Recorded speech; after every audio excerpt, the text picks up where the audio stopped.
Hello friends, কেমন আছো তোমরা সবাই? আশা করছি সবাই বিন্দাস আছো। আজ চলেছি বাবার বাড়ি, আমার লাইফের একজন প্রিয় মানুষের সঙ্গে বাবার পরিচয় করিয়ে দেওয়ার জন্য। ওই যে আমার বাবার বাড়ি, আর ইনি হলো সেই মানুষটি। এনার পরিচয় তোমাদের কাছে ক্রমশ প্রকাশ্য। আগে বাবার সাথে দেখা করিয়ে আনি। আর এই দেখো, বলতে বলতে আমরা জেটি ঘাটেও পৌঁছে গেলাম। চলো এবার নেমে মন্দিরের দিকে যাওয়া যাক। আশা করছি তোমরা বুঝতেই পারছো যে আমরা বেলুড় মঠে এসেছি।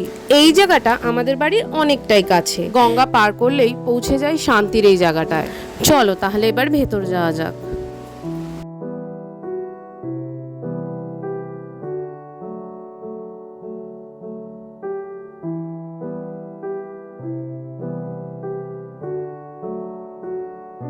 দিনটা ছিল সানডে, তাই আমাদের মতো আরো অনেকেও বাবার সাথে সেদিন দেখা করতে এসেছিল। রবিবারের বিকেল বলে কথা, তাই চারধারটা একটা জমজমাটি আমেজে ভরেছিল। আর তার সাথে ওয়েদারটাও খুব সুন্দর লাগছিল। দেখো, বেলুড় মঠটা হলো এমনই একটা জায়গা যেইখানে তুমি গিয়ে এত ভিড়ের মধ্যেও একটা অদ্ভুত শান্তি খুঁজে পাবে। আমার তো তাই মনে হয়। তোমাদেরও কি তাই মনে হয়?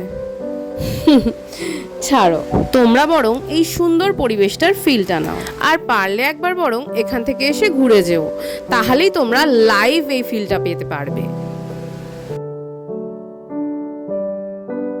চলো এবার তাহলে বাড়ির দিকে যাওয়া যাক। ও তার আগে এখানকার সিঙ্গারাটা খেয়ে নি। সেই ছোট্টবেলা থেকে খেয়ে এসেছি, একই টেস্ট। সেই মজা নিতে নিতেই চলে এলাম আমরা খেয়া ঘাটে।